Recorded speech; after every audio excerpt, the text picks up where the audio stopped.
In this After Effects tutorial, I'm going to walk you through how to blend real-world models with CG elements. For many years now, I've been a firm believer that not everything has to be done completely with CGI, but maybe we could use real-world elements and supplement them with CGI. Of course, I'm a big fan of the Blade Runner and Star Wars, where a lot of miniature work was used, but today we can use a lot of miniature work and we can supplement that with CGI elements. We saw this in Star Wars The Phantom Menace, for example, where we're using salt to represent waterfalls instead of having to create a CG particle system for that. So I kind of want to walk you through the theory on how this works, and I'm going to start off with this little 3D prop that I made. It's a building. Every one of these little slits is a window, so it's a very tall building, a very big building. Again, this is a throwback to Blade Runner. This is something that is done for a much different project, but I just set this on the table and captured it with my cell phone, and it's going to serve our purposes here. I know this isn't the best model, but I will show you how I use this in another project for my students in just a little bit. So here we have just kind of a simple push in to this very big building, and we're going to add, CG elements into this just to show you how you can do it and how it enhances the final product. So the first thing that we need to do is we're going to track the camera. So I'm going to go over here and click on the Track Camera button. And this is a fairly short clip, so it will not take that long to track. So it's done, and we have some pretty good track points.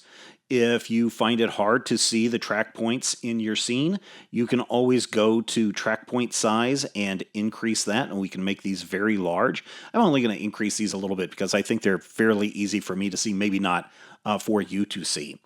The other thing that we want to keep in mind whenever we're tracking a 3D object is over here under the Advanced tab, we are really interested in the average error in this case. It's 0.71 pixels, which is pretty good. I've had some of my students do this exact same thing, and they've ended up with like 0.3 for their average error.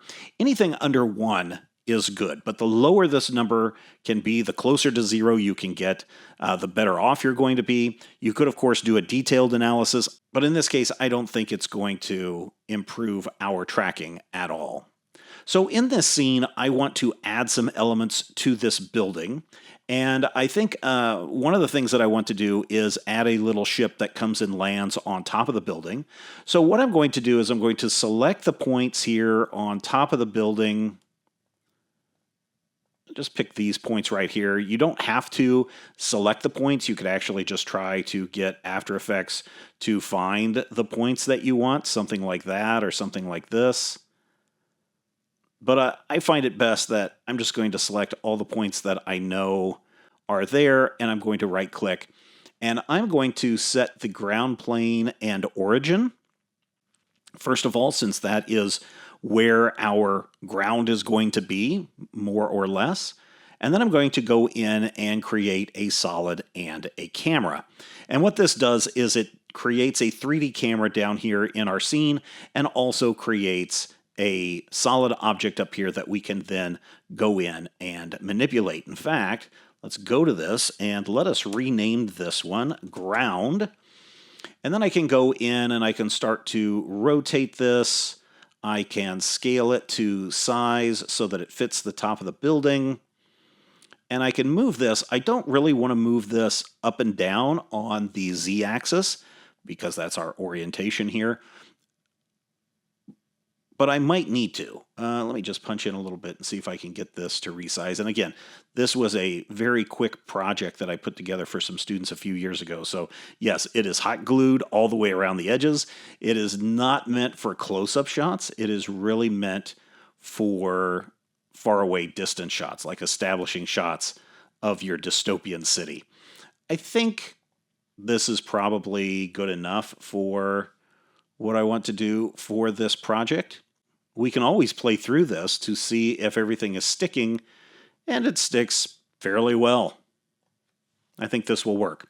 I also want to go back and select some points on the two sides of the building.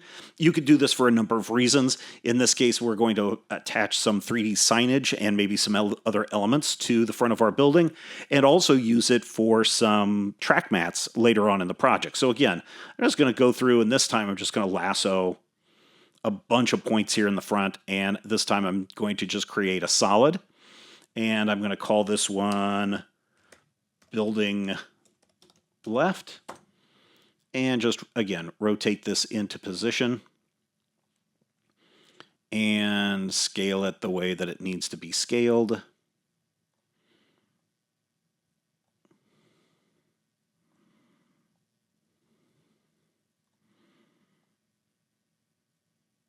And I'm really looking at the left edge of this building to make sure that everything kind of stays lined up there. And I'll also just move this up until these points touch. If I need to, maybe I will stretch this out at the bottom instead. Something like that, just to give us a little bit more space, okay? So that's our building left, and then we'll go back to our building layer, click on the 3D camera tracker, and then I can do the same thing on this right side. Create another solid, and we will call this one building right. And again, just rotate it into position and get everything lined up nice and neat.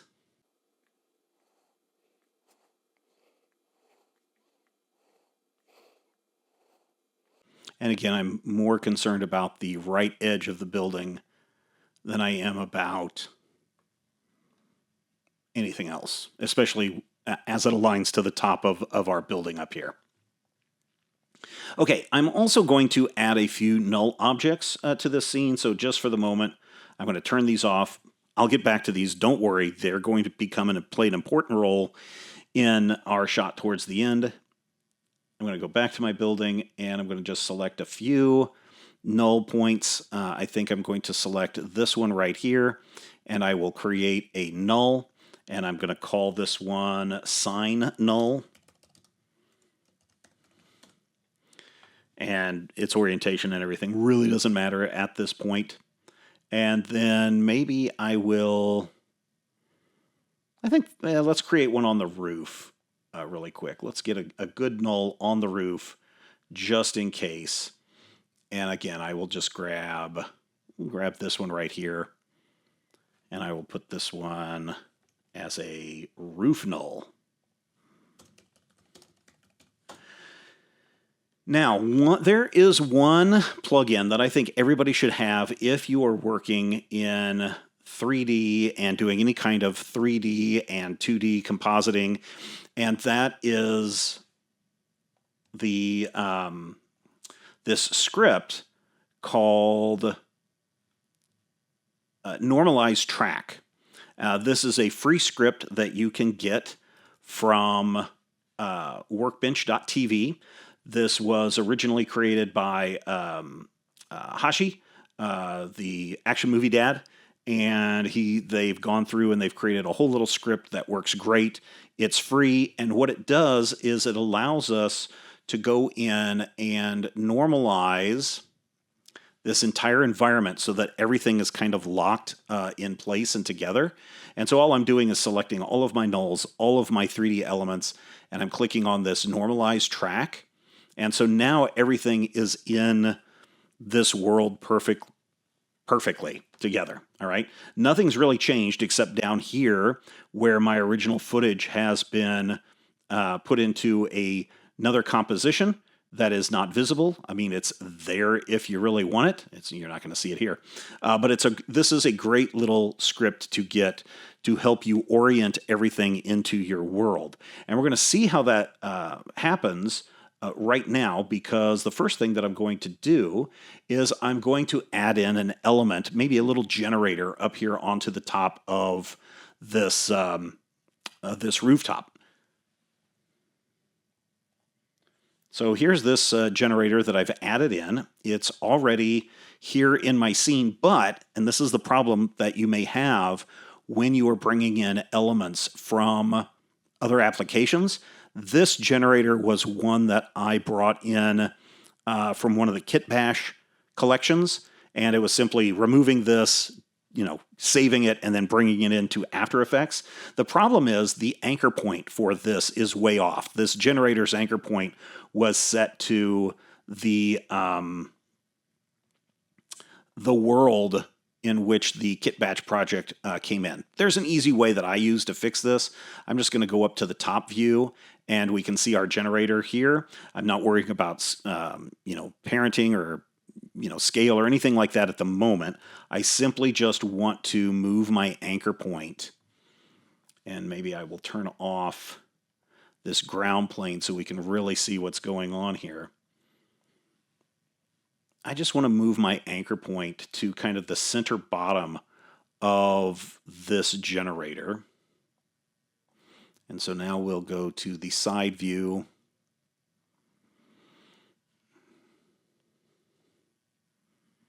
We'll get this kind of centered on the y-axis, and then also let's turn off our other elements there and align this on the z-axis so that this is kind of just resting right, that anchor point is resting right on the bottom of my CG element. And again, I'm only doing this because the anchor point was so far removed from where it should have been when I pulled this out of a Kit Bash 3D project. So now, and here's where the Normalize Track and the set origin and ground plane is, because now anytime we bring in a 3D object, it's going to come in right on the ground. So now all I need to do is scale this little sucker down, and we're still, because our anchor point is on the bottom of the object, it's going to scale correctly. And then just because I want this to anchor at a proper location, I'm going to anchor this onto our roof null and then just reset the position. And it should pop over there. Obviously, it doesn't want to, but I will just reset the position to 0, 0, 0. And it basically aligns right to where our null object was at. And if we scrub through, now we've got a little generator on top of the building. Okay? So that's an easy way to attach something to the roof. We can do the same thing with a sign to the side of the building.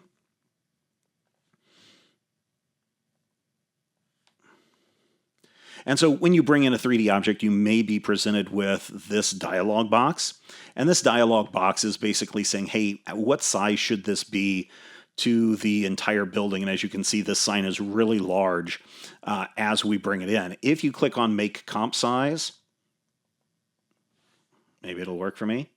You should be able to click on Make Comp Size and it will scale it to fit your comp size.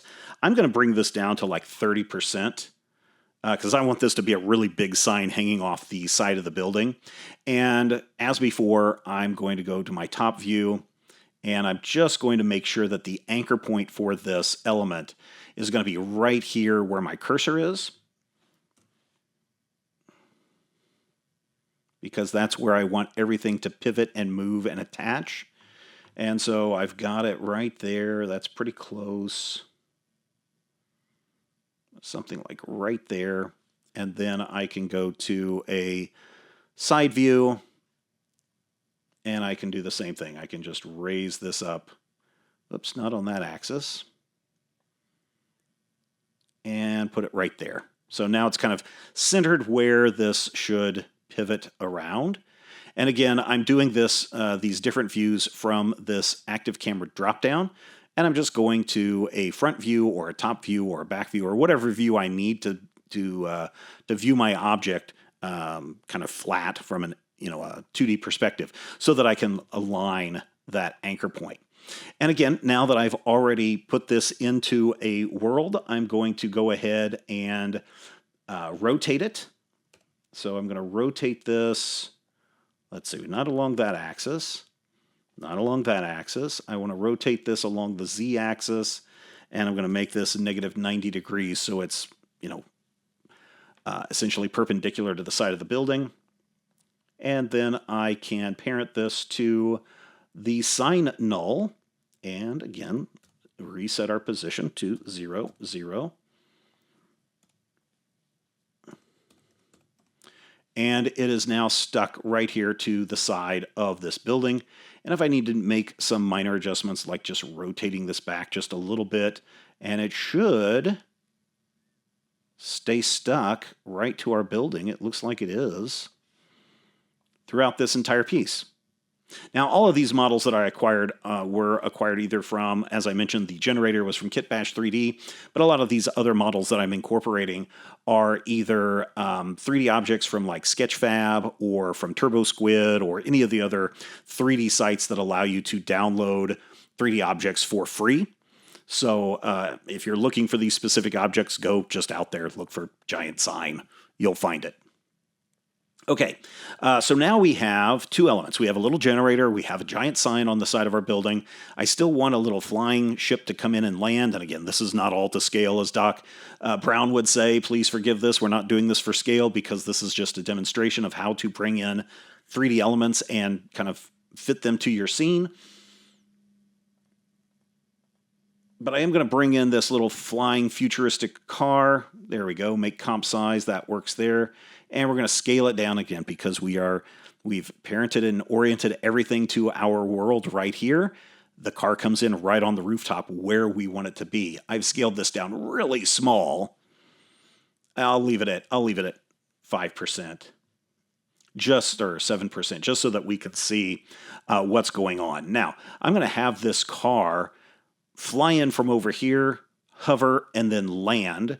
So I know at the end of my piece, like right around here, we want this car to be on the ground. So I'll just set an initial keyframe there. And then we're going to just kind of play this in reverse. Let's have it hover before it lands. So we'll bring it up here into the air. And we'll have it hover there for about 10 seconds. So we'll create another keyframe by clicking on the little diamond. And then all the way back here at the beginning of our camera move, we're just going to grab this on the y-axis and just really pull this way far back in space. And then, of course, we can easy ease all of our keyframes if we want. It doesn't really matter on this one because everything is already in motion. But now we have this little ship coming in, hovering for a few seconds, or not even a second, and then coming down to rest as we push in. And again, the scale is way off on this. Every single one of these little cutouts is a window. So each one of these is a floor, an entire floor on the building. This car does not fit in this space at this scale. If we were going to make this fit at scale, it would probably be something like that. But again, for the sake of this demonstration, I just want to make things a little bit larger so that you can see what's going on. All right, let's bring in one more element. I'm going to bring in this tram,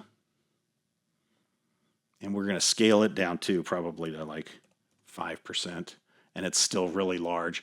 This one, though, I'm going to drop down behind the building, and let's see. This one, since we have so much space, I think this one, let's have it start like way over here at the beginning of our composition, and then way at the end, we're going to have it go clear the other way.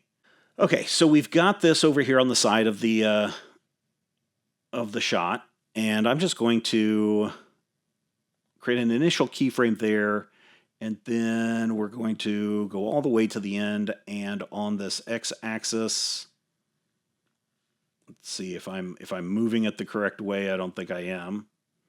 I am not. So let's undo that, and let's just drag this way. There we go. And if we need to, we can hold down our shift key, and I'm just moving this way off into the distance here. So we have two things going on in this piece. We have a little ship coming in and landing, and this big bus thing flying past the building. And if that feels a little close, you could always move it away, but I think we're going to be all right in this case. So what we have is basically 3D elements that have been put into our scene. And this will work, except for our building getting crashed into by this bus. We'll fix that in just a moment. But there's a couple of other things that we could add to this scene to really help blend these 3D elements into our scene. And the first and probably most obvious is a shadow catcher and a light. So why don't we add those right now? I'm going to go back down to my building and go up into our effect controls and 3D camera tracker, and I'm just going to click on all of these null objects again, and then I'm just going to, let's zoom in here, right click and create shadow catcher and light. Now, the Normalize Track script really works when you have all of the 3D elements together, but because I added the shadow catcher and the light later on, they're not normalized to the world like all of the other 3D planes and nulls are that we've added. It's very easy to fix. All I need to do is select those two objects, go over here to my Normalize Track script and click on that plus button, and now they are added into this scene correctly. And so now I can go to my shadow catcher, and again, I can rotate this into place. I can scale it down. Something like that. Again, it doesn't matter here if it spills over the edge. And then for the light, which is all the way over here by this window, which is fine, I'm just going to go up to Layer Light Settings, and I'm going to make this, and instead of a point light, I'm going to make it an environment light. And I'm going to make sure Cast Shadows is on, and I'm going to reduce this shadow darkness to about 30%. So now when we look at our car coming in for a landing, now we start having some shadows appear as it begins to land. And also we're getting some shadows underneath our generator right here from this little overhang piece. And if we had a shadow catcher on the side, I'm sure we would be catching some of the signage onto that shadow onto that layer as well. So we can add additional shadow catchers onto this scene if we want to, or maybe I should say if you want to. That is something that you can do, but in this short little demo, I don't think we need to make this, go nuts on this. One thing that you may notice is that the shadows are very, very grainy. We can fix this by going into the advanced 3D settings in here under the render options, and we can increase our render quality, and we can increase our resolution and smoothness, and we can also change our casting box size. One thing that you can do is just set fit to scene, and that should help improve this a lot, although I will say it will slow down your renders and your updates quite a bit if you increase these. So again, I'm going to crank up the render quality and the smoothness and the resolution, and you'll see that this will update and be a lot smoother, but it's also taking a lot longer to process these shadows.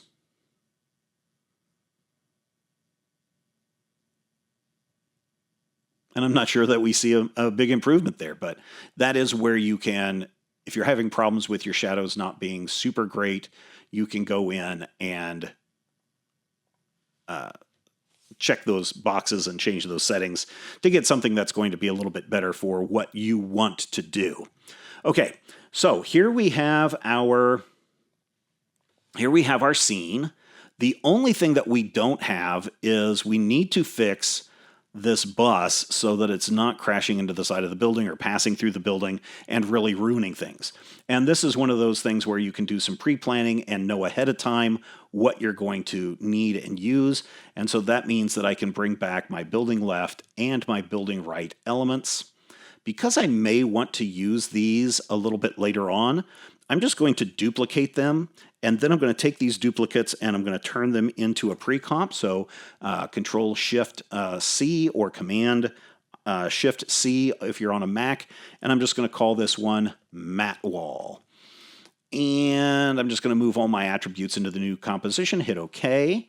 In order for this to fit correctly into this world, we need to turn on the continuous rasterize, which will move these into place. And now I can turn off my original building right and building left. Yep, there they are. And I'm going to leave that on for just a moment so we can see what's happening. Now, this is the other problem currently with Adobe After Effects when you're using the Advanced 3D. Advanced 3D and track mats do not work together, unfortunately. So we have to do a little bit of a workaround in order to get this to work. And the best way that I've found to do it is to first, create the 3D planes that you're going to use for a mat, and then pre-compose those and continuously rasterize those. Then you're also going to have to add in your 3D element. In this case, it's my ship. And we're going to have to go to that ship. And which one is it? Is it this one? No, it's not that one. It is my tram. And I'm going to have to do the same thing. I'm going to pre-compose it. And I'm going to have to turn on continuous rasterize so that it fits into this. The drawback is I can't animate this ship anymore. So it might be a good idea to duplicate the ship, hide it, then pre-compose it and continually rasterize it. Because if you now try to go into your composition and try to animate it, it's going to be all weird and different because it's not oriented to the rest of the world like it is in this scene. So now that we have these two layers pre-composed, I can go over to my track mat mode and just say, hey, I want to use this mat as my wall. I'm going to let this update for a second. And now we see the bus. Whoops, it hasn't completely disappeared because we're just going to invert that. And now we have our bus passing behind the building and coming out the other side. So that's why earlier I was making sure that I had everything lined up correctly right along the edge of these buildings. Now, one could argue if we're really getting into the compositing that this should be a softer edge, and that's easy enough to fix. What we could do to our track mat layer is just go in and apply a quick blur.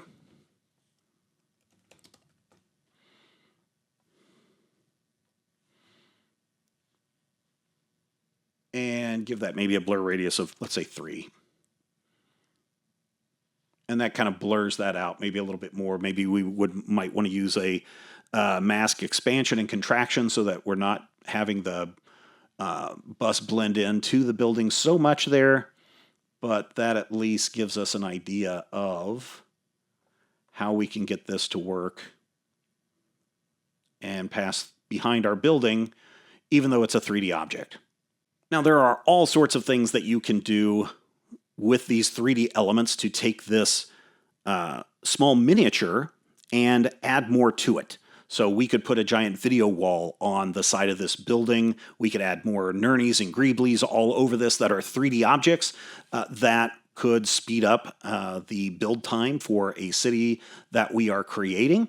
But in this exercise, you should now be able to understand how we can 3D track an object, what are some of the things that we're looking for, some scripts to help you out, then how to add these elements into your scene and make sure that they are properly aligned.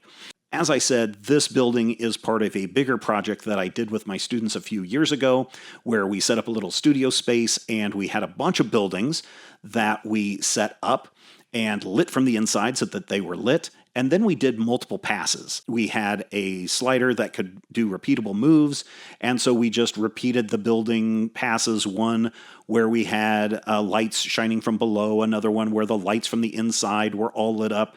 We had a data pass so we could do the 3D camera tracking. We did a fog pass. We did so many other passes for that project. And then we brought everything into After Effects and we started adding 3D elements and whatnot to our scene. And this is the final result. Again, I hope you learned something from this lesson. If you have any questions, use the comment section below or get in touch with me, and have a great day.